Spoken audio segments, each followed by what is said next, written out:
Quand tu dis j'ai pas investi dans ça, etc., c'est parce que tu as décidé d'investir dans les bonnes choses, tu as fait les bons choix. J'ai investi dans la plus belle start-up que j'ai montée dans ma vie, c'est ma vie. C'est ça. Mavie.com quoi. Et je le regrette pas et je me demande pourquoi je ne l'ai pas fait avant. Salut à toi, aujourd'hui on se retrouve pour une interview un petit peu particulière. On est ici en plein cœur de la Zambie lors d'un safari qu'on a fait avec Jérémy et Valentin, et j'ai rencontré Frédéric Pi ici par hasard, un Français aussi. Donc tout d'abord, merci à toi d'être là. Bonjour. Avec nous et de pouvoir partager ça avec les autres. Alors j'aimerais déjà que tu puisses te présenter un peu à ceux qui vont regarder, et après on parlera un petit peu de motivation et des choix que tu as fait aujourd'hui dans ta vie. Bonjour, donc je m'appelle Frédéric Pi, j'ai 56 ans. J'ai eu une vie très remplie, je vivais à Paris, j'étais entrepreneur, j'ai monté 7 sociétés dans ma vie. Et puis un jour, j'ai décidé en 2018, après avoir vendu ma dernière entreprise, de ne pas remonter une 8e entreprise, mais de me consacrer à un très beau projet qui consiste à vivre vraiment ma vie, partant du principe qu'une vie n'est pas faite que de travail, de remboursement à des banquiers, de payer des impôts, de manager des gens. Voilà, j'avais envie de fermer une première partie de vie qui m'a occupé quand même 55 ans, et de partir au bout du monde pour voir les plus belles merveilles, faire des rencontres incroyables, découvrir plein de pays, et surtout me consacrer 4 ans à l'écriture, à la poésie, et je suis devenu écrivain voyageur en fait. Okay. Voilà. Donc déjà on peut comprendre rapidement que c'est assez inspirant comme histoire. Et même pour moi, honnêtement, hier soir, j'ai vraiment aimé partager ce moment-là avec toi, tout ce que tu as pu nous partager, et surtout une expérience que j'aimerais que tu puisses aussi parler aux gens de tout ça, l'expérience de quand tu étais dans l'école de commerce. Non, c'était pas une école de commerce. C'était à Sciences Po. À Sciences Po, et dans laquelle tu as parlé d'un concept que tu as inventé, d'une étoile, pour comprendre un petit peu plus les besoins dont on peut avoir dans la vie, et quels sont exactement nos besoins pour trouver en fait notre raison d'être. Ouais, absolument. En fait. Absolument. C'est exactement ça. C'est tout à fait le mot, la raison d'être. Voilà. C'est un très beau mot, la raison d'être. et c'est le chemin obligé vers le bonheur. Ouais. Et oui, c'est qu'un jour j'avais un ami qui donnait des cours à Sciences Po, Paris, donc école très prestigieuse qui ouvre à l'ENA, ou à la finance, à plein de choses, qui forment les fameuses élites de la France. Et il m'avait appelé pour que je parle moi de l'entrepreneuriat, pour expliquer que une entreprise c'est pas forcément des grandes entreprises du CAC 40 qui licencient avec des profits aux actionnaires, etc. C'est aussi des aventures humaines. C'est quelqu'un qui a un jour une idée qui décide de réaliser cette idée, de la concrétiser, et donc qui se met à en parler à des gens, à lever de l'argent, à faire un projet, à recruter des gens et à la réaliser. Donc c'est ça l'entrepreneuriat. À ce moment-là, tu étais toujours entrepreneur, hein, j'étais toujours, parti, non, j'étais vraiment entrepreneur, c'était il y a, je sais pas, une dizaine d'années. Okay. Et donc je suis intervenu devant cette classe, c'était assez simple, hein, c'était raconter ma vie, raconter les projets, et l'idée c'était que après une première mauvaise expérience, un premier cours, une première année, où je me suis aperçu que personne ne voulait créer une entreprise, quand je leur ai posé la question, ils étaient 22 dans la salle, et c'était des 2e années de Sciences Po. Bon, je me suis dit, c'est pas des suites de co, c'est pas une école de commerce, peut-être que voilà, bref. L'année suivante, ils étaient 24, c'était des 3e années, ils étaient sur le point d'envoyer des CV dans la nature. Et donc je leur ai dit, qui envisage de travailler dans une entreprise? Je n'avais pas dit créer une entreprise, j'avais dit travailler dans une entreprise, sachant que la boulangerie du coin ou le boucher, c'est une entreprise. T'as l'impression que tout le monde va dire moi quoi. Et là, personne n'a levé la main. Okay, ce qui est assez Alors là, fou, j'étais absolument sidéré, donc je leur ai dit, on va faire un tour de table, il faut que j'adapte un peu mon discours, et je voudrais quand même savoir ce que vous avez envie de faire. Et globalement, ça je te l'ai pas dit hier, mais donc il y a un scoop. C'est qu'en fait, cette classe de 24 personnes, donc 3e année de Sciences Po Paris, se décomposait en 3 tiers, à peu près égal. Un tiers, fonction publique, conseil régional, l'ENA, puis globalement, ils sont là pour ça. Un tiers, plutôt association culturelle, type Festival d'Avignon, et puis un tiers, sauver le monde, des ONG. Alors, ce qui me dérangeait, moi, entrepreneur là-dedans, c'est que j'ai passé ma vie à prendre des risques et à oser faire des choses. Et là-dedans, ce sont que des gens qui vont gérer très vite, dans 2 ans, 3 ans, 5 ans, plein de gens, mais ne créent aucune valeur, ne prennent pas de risque, n'ont pas une idée originale et la mettent en œuvre. C'est-à-dire que globalement, ils héritent d'un budget, une pipeline qui vient du ciel, on ne sait pas trop comment elle est alimentée, et puis il y a de l'argent qui pleut, et puis il faut le dépenser. Donc ça me dérangeait un peu. Et donc je leur ai dit, voilà, suite à ma mauvaise expérience de l'an dernier avec des deuxièmes années, j'ai inventé un système dont je voudrais vous faire part, puisque moi, quand j'avais 25 ans, personne ne m'a dit ça. Et je ne connais que des gens aujourd'hui, dans une grande majorité, qui ont 50 ans, 55, 60 ans, et qui disent, une philosophie aujourd'hui, c'est « j'aurais voulu être un artiste ». C'est que globalement, il faut un constat, je suis peut-être passé à côté de ma vie. D'où la musique. Voilà, donc, voilà, d'où la chanson. Et donc l'idée, c'est de dire, moi je vais essayer de vous donner quelques éléments que j'aurais bien voulu avoir, moi, à 25 ans, même si je suis persuadé d'avoir plutôt bien réussi ma vie, et parce que j'ai toujours fait ce que je voulais faire, parce que j'ai monté les boîtes que je voulais monter. Que tu as bien revendu et tout. Que j'ai parfois très bien revendu, que j'ai parfois très très mal revendu, mais j'ai sauvé 17 emplois, j'ai vendu une boîte à 1 euro au Figaro. Bon ben voilà, c'est la vie, enfin, on n'est pas non plus... Mais en tout cas, j'ai été libre. Et donc, je leur dis, voilà, moi j'ai beaucoup réfléchi, et en fait, je leur dessine une étoile au tableau, en disant, voilà, j'ai réfléchi aux 5 motivations d'un être humain au niveau professionnel. Je ne suis pas là pour vous parler du perso, mais Bien sûr. Et parce que vous êtes à 2 doigts d'envoyer un CV, de le glisser dans une boîte jaune, et de l'envoyer avec marqué souvent Danone, L'Oréal, toutes machin, les grandes boîtes, voilà, tout en soi. Et vous allez vous jeter dans les bras du corporate en général. Rares sont les gens qui veulent être entrepreneurs. La preuve, personne n'a levé la main. Et donc l'idée, voilà, c'est simple, c'est 5 motivations. Le reste des motivations rentre à peu près dedans. Globalement, soit vous voulez changer le monde, voilà, c'est-à-dire avoir du sens. Aller dans les ONG, aller aider les autres, aller au plus proche, régler les problèmes de la famine, faire de l'éducation, libérer les femmes, etc. Ça aura du sens. Mais si votre truc c'est pas ça, vous serez en déphasage total avec vos motivations. Il y a une autre motivation très très importante, malheureusement c'est une des principales dans le monde, c'est l'argent. Si le blé est important pour vous, eh ben, vous êtes à Sciences Po, faites une option finance derrière, allez travailler près du grand fleuve de l'argent. Ça ne veut pas dire que vous en aurez beaucoup, mais en tout cas vous serez dans des banques, etc., des institutions financières. Et puis voilà, c'est là où globalement il suffit de se baisser pour en avoir. Soit c'est la notoriété. Alors, on vit dans un monde Facebook, Instagram, The Voice, etc. Donc faut être connu, voilà.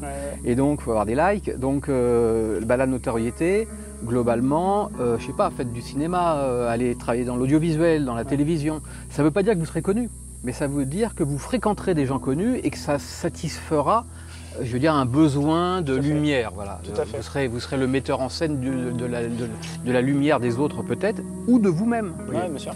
Voilà. Donc, soit il y a une autre motivation forte aujourd'hui, et vous en êtes les dignes représentants si vous continuez sur ce chemin et que vous allez à l'ENA, c'est le pouvoir. Le pouvoir, c'est une motivation qui anime les hommes depuis des millénaires.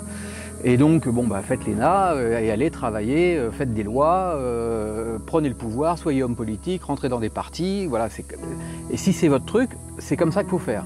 Mais effectivement, si votre truc c'est le pouvoir et que vous allez dans une ONG en Afrique, ça n'a rien à voir, quoi. Vous ne serez jamais servi au fond de vos, vos guts. C'est important ce que tu dis, les 5 points comme ça, et de se focaliser là-dessus, se dire ok, moi je suis plus ça, plus ça, plus ça, avant, comme tu dis, donner l'exemple d'envoyer ton CV et dire est-ce que tu envoies le CV à la bonne personne, avec les bonnes motivations.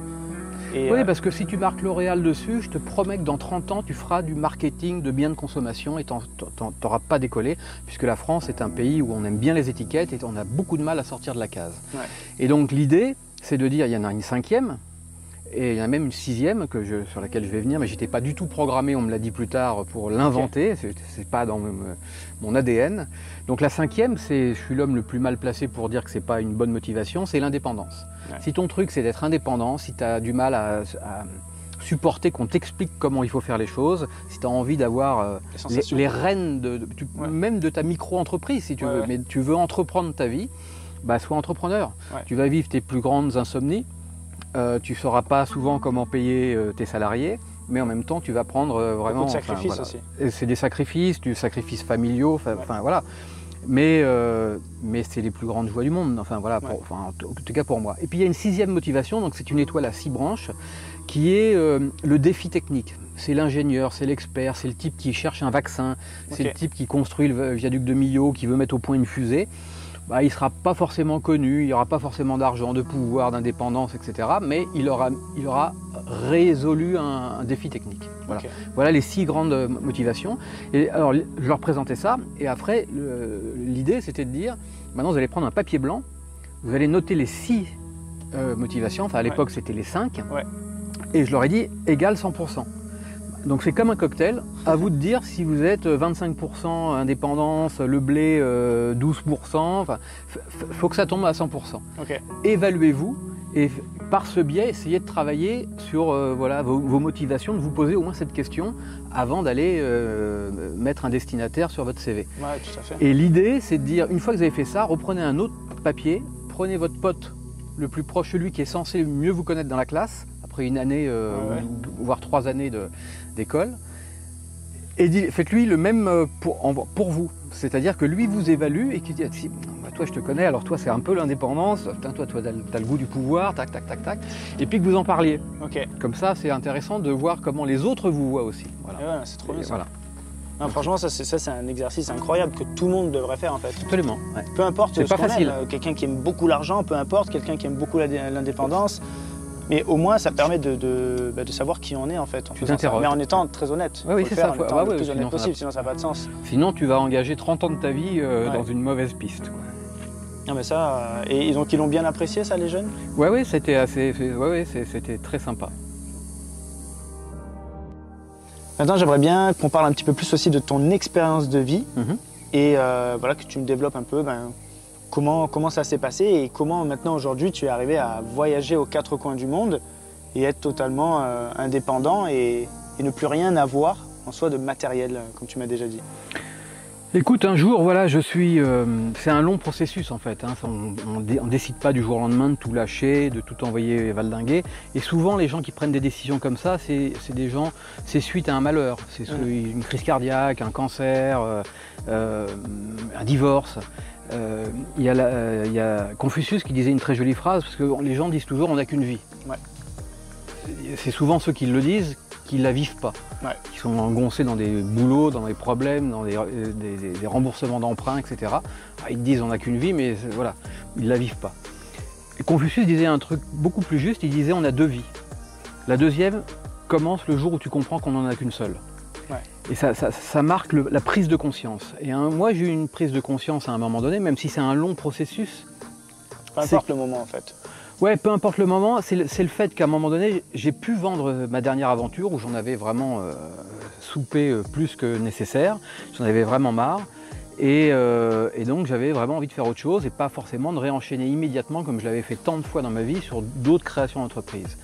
Et donc il y a eu deux phénomènes importants. C'est que d'une part, j'ai eu la chance de vendre cette société et je me suis retrouvé avec 4 ingrédients qui sont assez rares dans la vie. C'est de la liberté. J'ai un fils qui a 22 ans, mais voilà, j'ai pas des enfants en bas âge, j'avais aucune dette, enfin bon, j'étais suffisamment libre du temps, de la santé et un peu d'argent. Et quand je dis un peu d'argent, faut pas croire que d'un seul coup on fait un tour du monde de 4 ans parce qu'on est millionnaire, voilà.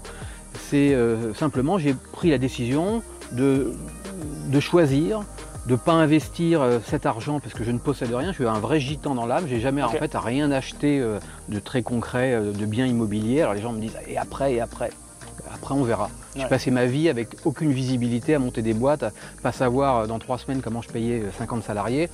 Donc voilà, la vie m'a souri, m'a toujours apporté des solutions, donc je verrai ce que je ferai, je remonterai une 8e société quelque part dans le monde, mais voilà.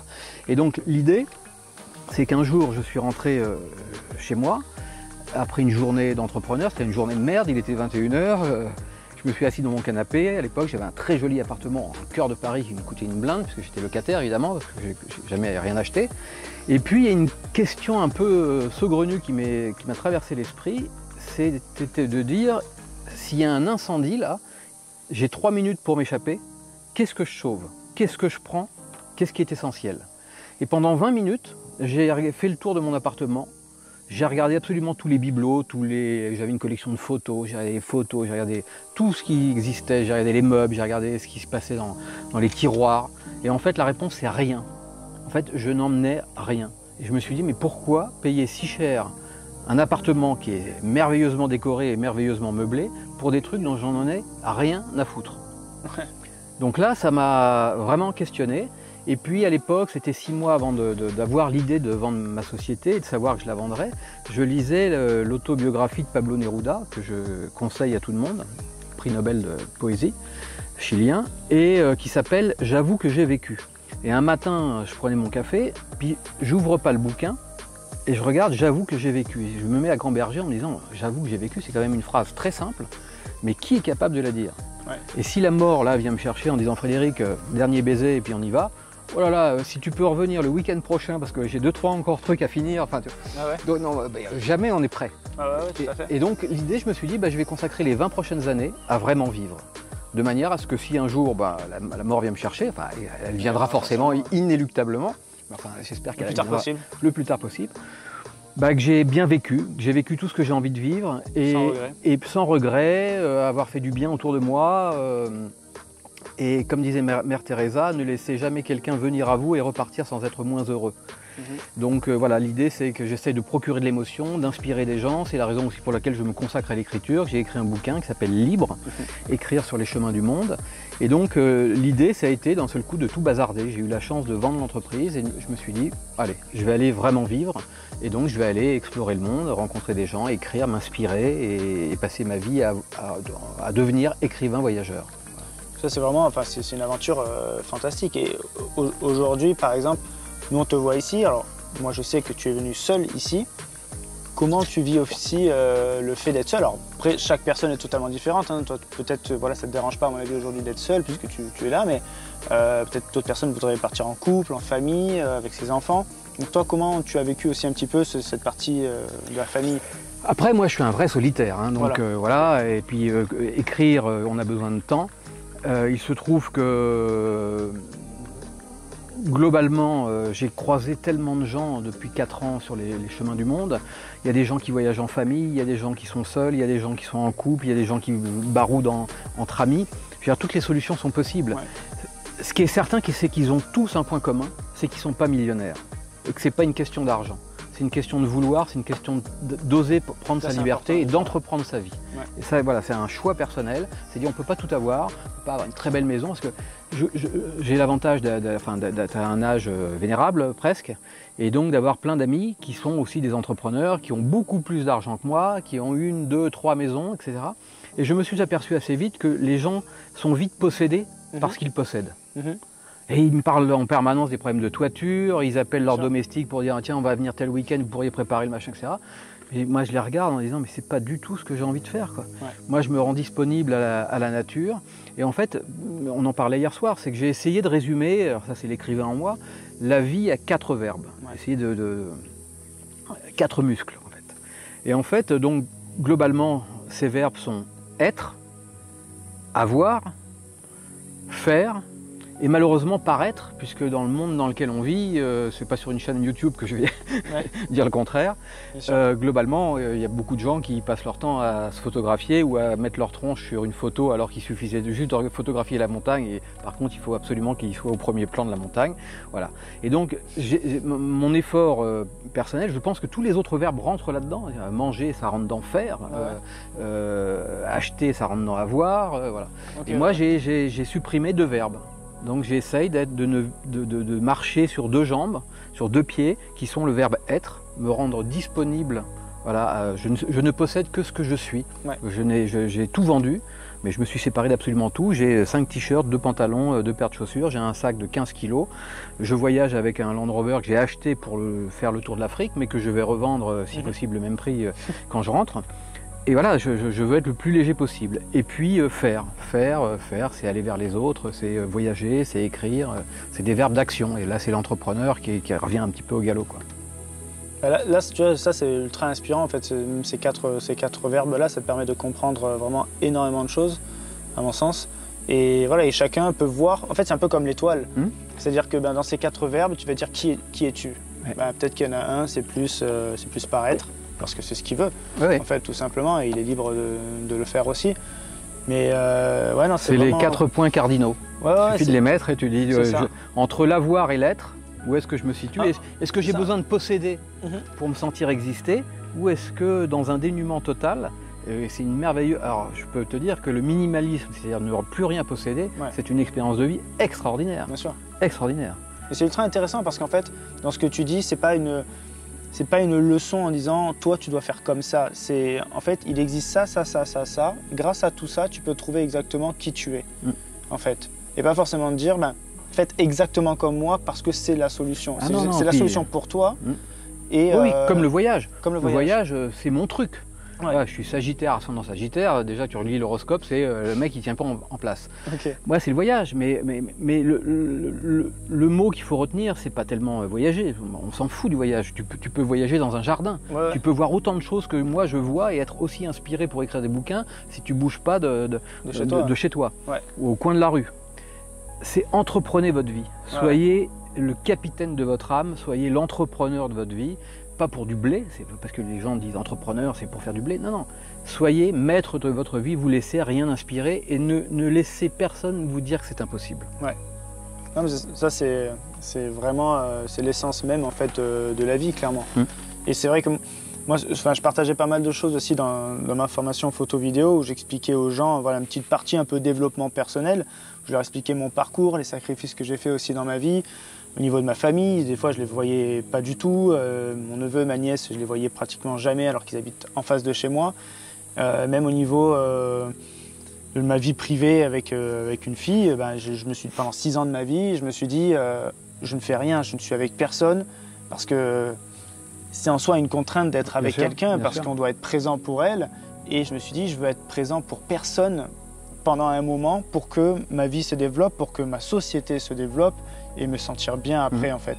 Et c'est égoïste en fait d'être comme ça à un moment, mais c'est pour ça que c'est un sacrifice. Ah oui, il y a une part d'égoïsme, mais c'est un égoïsme positif.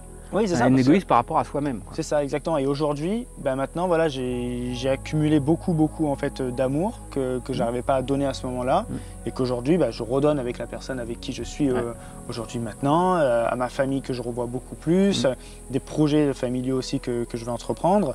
La société qui se développe toujours, parce que j'adore aussi entreprendre. Moi, c'est pas le moment pour moi de partir aux 4 coins du monde comme tu fais et de plus rien avoir. Tu l'as déjà fait. Mais en même temps, c'est vrai qu'à ce jour, j'ai déjà visité 60 pays du monde et c'est vrai que c'est fantastique. Mais parce que je me suis donné les moyens de pouvoir le faire, de prendre des risques. Tous les jours, on prend des risques. C'est ça qui est fou. Et ce que je dis aux gens aussi, là, quand tu dis que toi, t'as rien de matériel avec toi, et c'est aussi peut-être... Quand tu dis j'ai pas investi dans ça, etc., c'est parce que tu as décidé d'investir dans les bonnes choses, tu as fait les bons choix. J'ai investi dans la plus belle start-up que j'ai montée dans ma vie, c'est ma vie. C'est ça. Mavie.com quoi. Et je le regrette pas et je me demande pourquoi je l'ai pas fait avant. Ouais. Non mais ça, sans regret. En fait, vaut mieux tard que jamais, on le dit toujours, c'est sûr. Et aujourd'hui, j'espère que cette petite interview va peut-être pouvoir aider les gens à comprendre certaines choses, à pouvoir les aider et à déclencher des choses. Moi, c'est vrai que j'ai des retours aussi fantastiques de ce que je partage avec les gens, en toute simplicité, tu vois. Et une chose que je dis aussi, par exemple, moi forcément je suis dans le monde de la photo et de la vidéo, c'est quand je vois beaucoup de jeunes autour de moi gagner pas forcément beaucoup d'argent, un SMIC ou quoi, et que...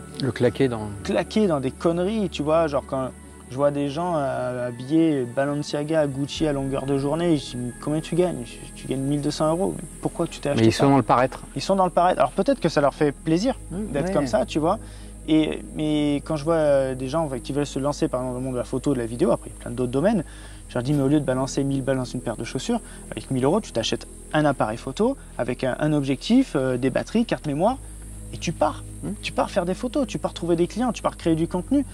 Et grâce à ça, tu vas faire une vidéo, tu vas la vendre, tu vas gagner ta vie, hop, ça va te rembourser un peu, tu vas rentabiliser ton matériel jusqu'à un moment où tu l'auras rentabilisé, ça sera du plus, tu vas créer une société, jusqu'à un moment où peut-être embaucher des gens, enfin, développer ta société. Et moi, c'est clairement ce que j'ai décidé de faire. Et te développer toi-même. C'est exactement ça. Moi, personnellement, sur moi, pareil, comme moi, j'ai un t-shirt à 2,50 € là, et j'en ai rien à foutre d'avoir un t-shirt Balenciaga à 200 €. Et c'est souvent cet exemple-là que je donne aux gens, parce qu'en fait, ça m'apporte aucune valeur d'être habillé avec des choses très très chères. et c'est pas un bon investissement. C'est vrai que même acheter une voiture de suite, c'est un exemple aussi que je donne tout le temps aux gens. Enfin, on sait très bien, on achète une voiture, elle sort du concessionnaire, elle perd 25%. Ouais, donc tu viens de perdre, tu achètes 10... C'est pour ça que j'ai jamais acheté une voiture neuve. Non mais voilà, c'est vrai, c'est un truc de fou. Moi aujourd'hui, c'est vrai qu'avec la société, bon, je fais du leasing par exemple, parce que ça permet de défrayer, machin, etc. Mais je me suis pas dit, même si peut-être que je pourrais me dire, tiens, je vais m'acheter 40 000 balles une bagnole, ça n'a pas de sens en fait. Perdre 25% de suite, et je préfère mettre 40 000 balles, j'ai mis 30 000 € dans une caméra par contre. Tu vois, mais dans une caméra qui est rentabilisée aujourd'hui. On en revient aux motivations. C'est ça. En fait, il y a le risque, la vie c'est du risque. La pandémie là, c'est pas un virus qui a arrêté la planète, c'est la décision des hommes. Et c'est une peur. On est en Afrique, des virus ils en ont. L'Ebola c'est 50% de chance de mourir, t'es pas à 2%. Ouais. Et encore quand tu es vieux et que tu es obèse, etc. Donc voilà. Donc on vit dans un monde qui a refusé, qui malmène la liberté de plus en plus au profit de la sécurité. Les gens veulent de la sécurité. Et la sécurité, tu l'as d'autant plus quand tu possèdes. Tu vas à Johannesburg, c'est quand même une ville qui est électrifiée de partout, il y a des remparts, et les gens se mettent eux-mêmes en prison pour ne pas qu'on vienne leur vendre. Bon, ben non, enfin, et quand tu possèdes rien, qu'est-ce que tu veux qui t'arrive globalement, c'est vrai. Voilà. Donc, c'est très inspirant. En tout cas, merci à toi et parle-nous rapidement un peu de ton livre. Peut-être les gens seraient intéressés aussi d'aller plus loin, parce que là, tu as donné quelques pages de ton livre en soi. Il y a quoi, plus de 400 pages, tu m'as dit? Oui, il y a 484 pages, donc c'est 2 ans et demi, 3 ans de début de tour du monde. Okay. Parce que je continue maintenant par l'Afrique et j'écris un deuxième livre sur l'expérience africaine. Et c'est effectivement, on assiste à la mue d'un entrepreneur et c'est l'histoire d'un homme de 50 ans, c'est pas un roman, hein, c'est des chroniques de voyage, il y a un peu de poésie, il y a beaucoup de philosophie, etc. Mais c'est très rapide à lire, on va dire, c'est très dynamique. Et l'idée, c'est on assiste à un homme qui reprend en main son destin ou, comme je dis souvent, qui ressuscite de son vivant. J'aime bien l'idée, quoi. Voilà.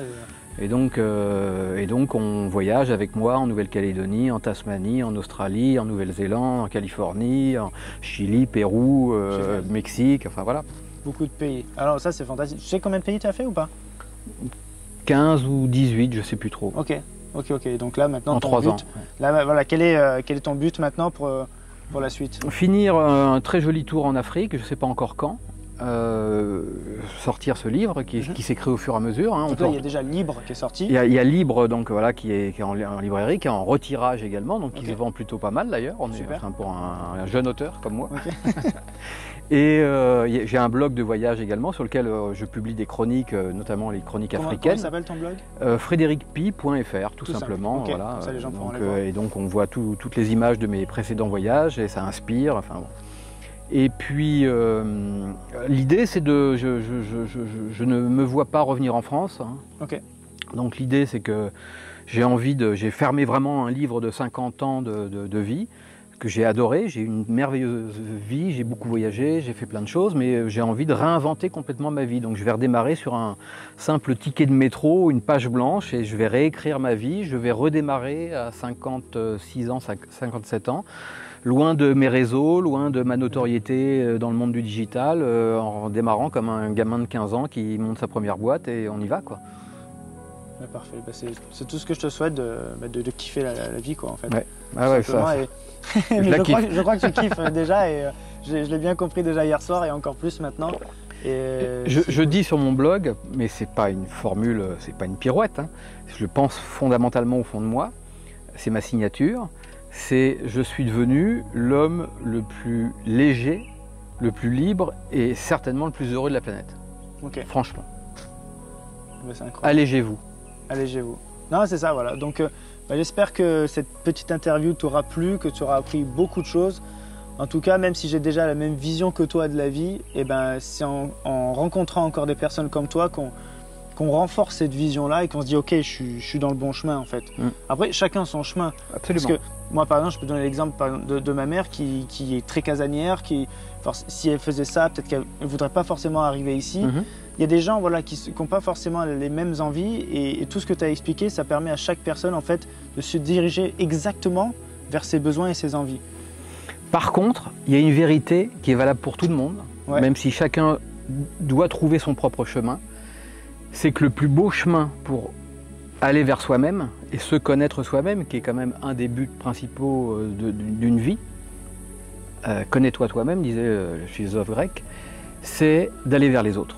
Oui, tout à fait. C'est pas en allant vers soi-même, en se refermant et en mettant sa tronche sur des photos et sur Instagram en permanence qu'on va vers soi-même. Exactement. Il faut s'oublier au profit des autres, aller à la rencontre des autres. Les autres sont souvent très magiques, enfin, très révélateurs, très inspirants. Enfin, nous, on a passé une très bonne soirée d'ailleurs. Voilà. Et donc c'est en allant vers les autres qu'on se rencontre soi-même. Ouais.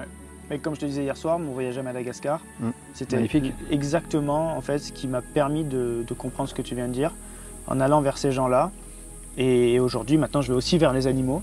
Donc les humains, les animaux, la nature en général, beaucoup de pays où il y a peut-être que des montagnes, des choses à voir, pas beaucoup d'animaux, pas beaucoup d'humains, comme l'Islande par exemple. Mais voilà, ça t'ouvre vers plein de choses et je suis tout à fait d'accord avec toi et j'espère que ça va aider les gens. Je rajoute quelque chose, tu le verras si tu le montes ou pas, mais que j'ai pas dit hier soir, c'est que moi je suis athée. J'ai pas je porte le nom, je m'appelle Pie, de 12 papes du Vatican, de Pie Ier à Pie XII, donc c'est quand même, je suis VIP au Vatican maintenant. Donc j'ai pas voulu faire le 13e, je me suis consacré à d'autres choses. Mais donc je ne crois pas dans le Dieu des catholiques, de l'islam, etc., etc. Simplement, ce que je dis souvent, c'est que depuis 3 ans, j'ai rencontré Dieu. C'est pas quelqu'un, il a les bras en croix, avec une longue barbe, il n'est pas personnifié.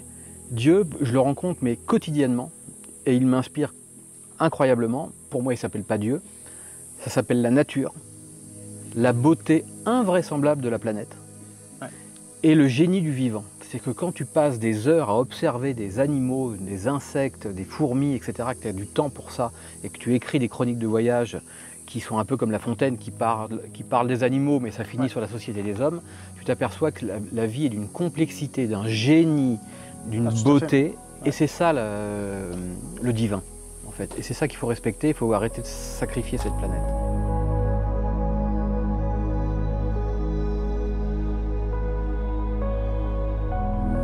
Bon, on va finir sur cette phrase magnifique qui résume un petit peu tout. Merci à toi encore une fois d'avoir été parmi nous. J'espère qu'on aura l'occasion déjà de garder contact et peut-être se recroiser un jour dans la vie. Alors peut-être pas en France, ça c'est sûr. C'est ce que j'ai compris. Mais voilà, et encore une fois, donc on vous laisse dans la description le lien de son blog, de son livre aussi si ça vous intéresse pour aller plus loin. Moi en étant honnête, je lis pas beaucoup, mais je pense que je vais vraiment prendre le temps de le lire parce que c'est très inspirant. Et voilà, encore merci à toi. Merci à toi surtout. Et surtout, bravo pour tout ce que tu fais. Bravo. Voilà. Merci aussi. Et bravo à vous de le suivre. Merci.